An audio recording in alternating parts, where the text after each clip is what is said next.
Hi, everybody. This is Matthijs Beckers, and today on top of me,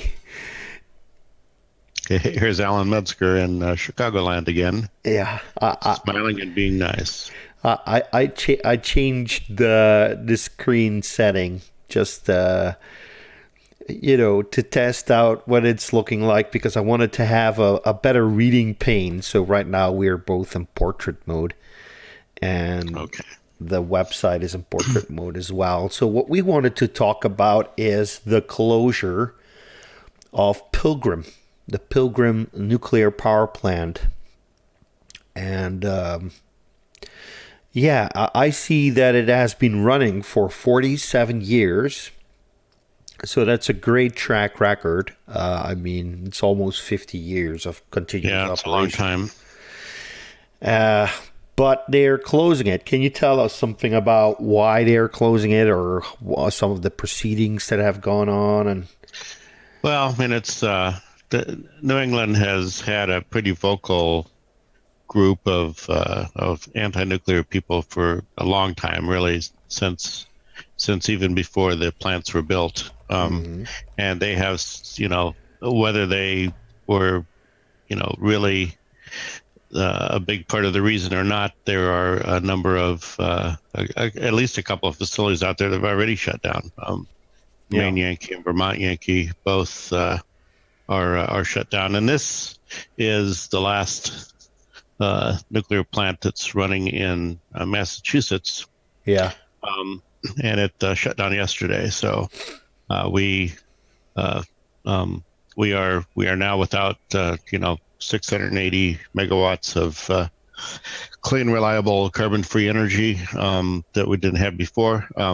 My understanding is that the grid, at least for now, is not going to be uh, in any way at risk of being able to provide all the power that people need. But um, New England winters can be pretty cold, Oh and yeah. and they use a lot of gas when they're cold. So the gas that's going to be required to fire the additional generation that will make up for this significant amount. I mean, it's a lot. Yeah. It's not as big as the ones that currently get built today. Typically, it's about maybe even half the size, some of them, but it's still it's big enough that it would take you 10 years to build enough renewables to get that capacity, Yeah. and that would still be unreliable. So Yeah. uh, And money is the reason. exactly. Money is the reason. Yeah. And the problem is, and I mean, they have built three new power plants that can either burn natural gas or oil, and so they're basically locking in gas again, right? Yeah, it would seem that that's what's going on. Yeah. So, the Entergy who owns the plant I mean, they bought it back in 99, I think it was Mm-hmm. 1999. And, they're based in Louisiana. They're not really a local utility. I don't know what kind of play they were making, but I think they were kind of counting on a deregulated market for whatever reason. And that's kind of happened around the same time um, that most of the deregulated areas of the U.S. Got deregulated somewhere around that time, and which is really, I think it was a bad move. In some ways, people will look at energy prices, and people tend to look at energy prices only, Yeah. and that's just like the only thing that is the focus for many, and certainly lots of the regulators are that way unless they are told by unless they're mandated in some way to also consider things like reliability Yeah. or availability or even cleanliness. But these days, unless the EPA is regulating your outputs, there's nothing really except what the states have been doing with clean portfolio standards to make the case for having your energy be clean and for valuing energy that can be clean like that. So, Yeah. and those clean energy standards are, and they're good things, but but it's so ridiculous that we're looking at the market to try to fix this, and we're kind of tweaking the market here and there, and we're doing it randomly in 50 different ways. There's no safety net, right?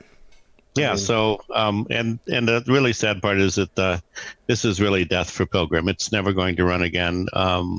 Even if they decided, in a month to change their mind, that some billionaire came along and said, I'll pay you, $500 million a year to keep it open or something like that. They wouldn't be able to do it, because the way that the licensing works is that once you're shut down and any of the staff is not there anymore, then you basically have to start over. So right. With the licensing process, which is very, very expensive and lengthy in how long it takes. So this is a boiling water reactor. I think that's one of your favorites.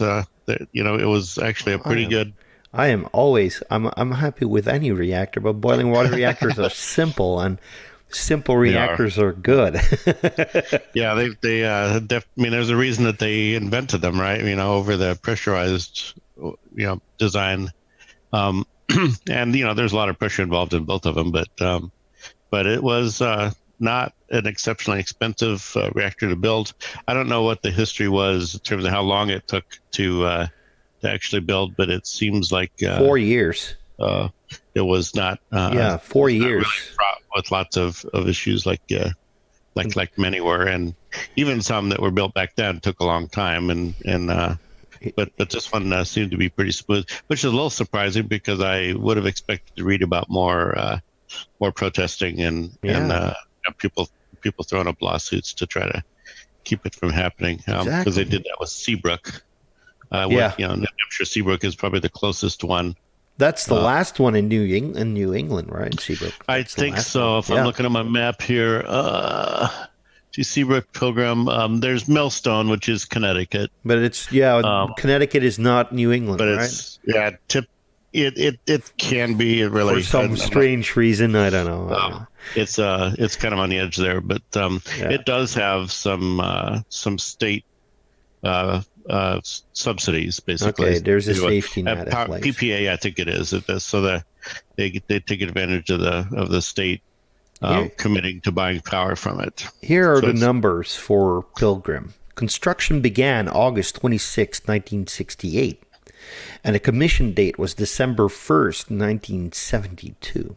So they did it really darn fast. That's 4 years. Wow. And in 2007 US dollars, it costs less than $500 million to build. Incredible numbers. Incredible numbers. And it ran for 47 years. And it had it almost produced a terawatt hour per year. It produced 5 terawatt hours per year. So, and the capacity factor was 85.10%. Yeah, still good. It overall it was pretty good. I think lately there were a number of small issues that happened. There was about a year or two ago, there was some kind of it was a human error thing, I think, and somehow they I don't know, they lost one of their feeds, power feeds or something, and they had to shut it down. And it was like days. I mean, they lost a lot of revenue from that. So it hasn't, and there were, there were some problems with. There was a problem where they actually had to kick in the emergency cooling system. Back a little ways back. It was. I'm trying to remember when that was. It was maybe 2013 or something like that. So, everything worked like it was designed to work, to back up, from a safety perspective and shut the reactor down and keep it cool. And that happened. And I don't think there was any damage to anything. But there was, there was some, that probably was a little bit of a scary time for the operators. Right. But it's so even it's probably not the best run plant that we had, and just Entergy, I think, has not really, invested in that as much. They just haven't in trying, operational excellence, and so I think they The capacity factor lately was not that bad, but it certainly wasn't up to the levels of most of the, Exelon units, for instance, Yeah. are typically pretty high and over 90, and then it's ones like Columbia, which are like literally over 100% because they've managed to squeak out more and reduce their downtimes when they refuel, by a few days or something, and that kicks them over their rated capacity times time. Yeah. But it's a sad thing, and it could have run for another 47 years. There's no reason that it couldn't have run for another 47 years, No. or at least another 1 or 2 licensing periods. Yeah. 20 years. And I mean, this is something that I read when they closed down Oyster Creek as well. I mean, in Oyster Creek, the local community basically gets decimated because first of all, they will lose a couple of hundred jobs, but also because of the revenue that the local government gets from property taxes, and other taxes that exactly millions and millions of dollars every year. This is going to be a big impact for Plymouth, right? I mean, yeah, they're not going to fare well. That's the problem. And they have some tourism and stuff there, but these are rock solid 600 or 700 jobs probably. Yeah, I was looking at a report which was created by Deloitte, and Deloitte is one of these European, they do basically accountancy. So they look into the economics of things, right? And they created this article for Atom, which is basically a European nuclear advocacy group, I believe, or a nuclear. I don't know exactly what they do, but they're big. In any case, they say that each gigawatt of nuclear capacity in Europe generates 4.3 billion euros in extra GDP. Wow. So I don't think that it's that far off in the U.S. either. I mean, it's probably. I don't think it is. It's we kind of take all that stuff for granted, and we take our outlets for granted that we plug into for my computer that I'm running here and everything else. So much money. So, yeah, it's it just when I look at that, I think it's gonna be one of the best investments that you could make is doing that. And the big problem that we have is it's a long-term investment. It's a very high investment initially. Yeah, somebody has to tie down $10 billion. Yeah, $10 billion for 10 years. A lot of private enterprises that can do that. Yeah. And even utilities, as huge as they are, they only do it if they get guarantees. They only do it if they can get loan guarantees. Well, and they're the longest term thinking entities that we have. The utilities are they think longer term than anybody else does. But they are still the problem. And this got back to regulation, right? I mean, they at this point, because they're deregulated in so many areas now, that focus in the long term is not nearly as strong as it used to be. It's the financial focus is their shareholders are looking for returns and per quarter, per year maybe.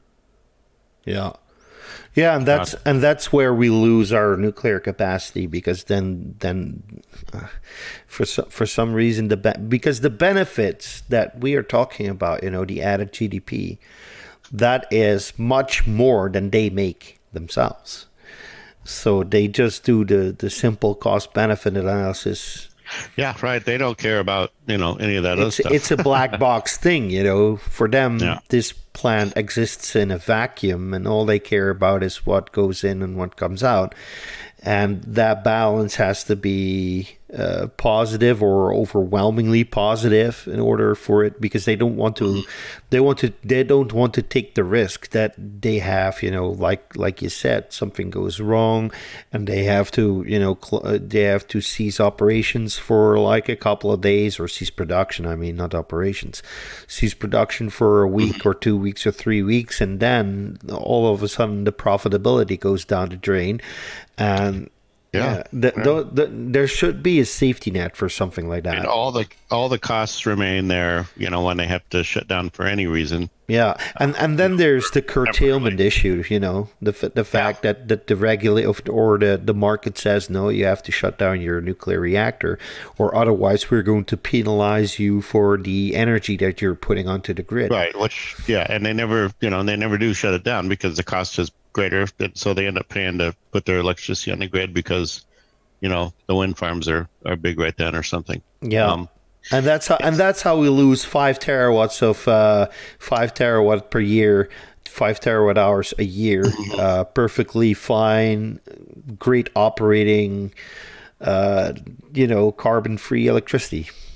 Yeah, here's something I was just noticing. I'm looking at the Wikipedia page, and so I see, there's a little bit of history. There's some, facts that they have there about, the size when it was built and, the model and all that kind of stuff. Yeah. Then they jump right into the surrounding population, emergency evacuation zones and things.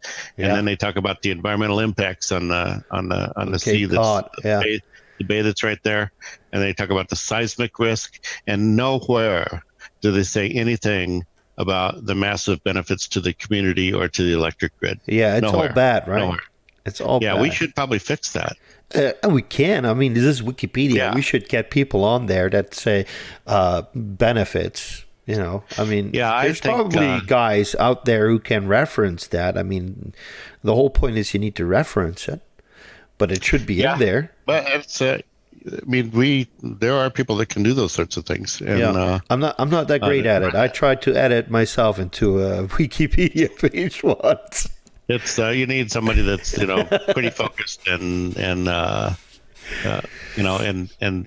doesn't mind doing a long slog to step through all that stuff. Yeah, because they are as they should be. Wikipedia is the curators it's open source. Picky. Yeah, picky about making sure that you've got the right sources and they're exactly. They actually are credible.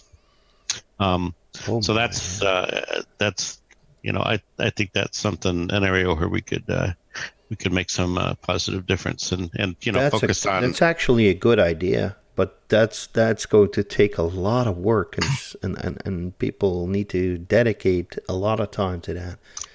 Yeah, but it's something that could be spun off. You don't need a lot of people working on it, right? No. You just need a handful of people that know how to do that. But we're talking about just for the U.S. alone, we're talking about 100 pages or something. Somewhat, it's like 100, 110, 120 pages perhaps. Yeah. So that's so they actually had a couple of units that they were going to build there. It looks like that they did not build. Also, canceled 1180. Looks a little bit like newer models of something that they planned there. I would say that would probably be like Diablo Canyon, Indian Point kind of reactors, pressurized water units. You think so? Yeah, I do. I guess we could find out. I don't think my map is going to say anything about that. 219 program unit 1. No, it's it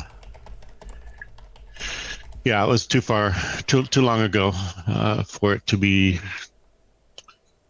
shown on here, and it was very specifically canceled. So that's not on the American Nuclear Society map. Yeah, which is already out of date even more today, unfortunately. Yeah, because you need to. Because 3 Mile Island got canned. Yeah. Let's see. Can I see something here? Yeah, it looks like our friend, the the chairman of the NRC, the former chairman of NRC, Mr. Yazko, was the only one that voted against extending the license back in 2006. When I hear that name, my ears start bleeding. It's pretty hard for us. Yeah, I'm sure he's a lovely person and a nice guy, but he's really got the wrong idea about it. By the way, I've got a rendering of Pilgrim 2 and 3. I will put it in the description below, but they were definitely pressurized water reactors. Domes. You could tell by the dome. Yeah, dome versus block. So I think they were. Mm-hmm. It's not true. I mean, you can't tell for certain, but I think that they would have been pressurized water reactors. Yeah, it's in keeping with the American tradition of building something completely different every single time. Yeah. Hey, and here's something. Just some closing words for today because we're almost in half an hour. My first book is getting pulled from Amazon. Really? Yeah. They're pulling my first book, Highway to Dystopia, from Amazon because it contains content that might be disappointing. I'd be disappointing? Yeah. Well, yeah. What do you think? Of course it would be disappointing. So for somebody that, it's got the word dystopia in the title. So I asked Amazon, can you tell me why you're pulling this? And can you point me to some specific examples? Maybe there's something in other books that I need to amend or change before you pull them as well.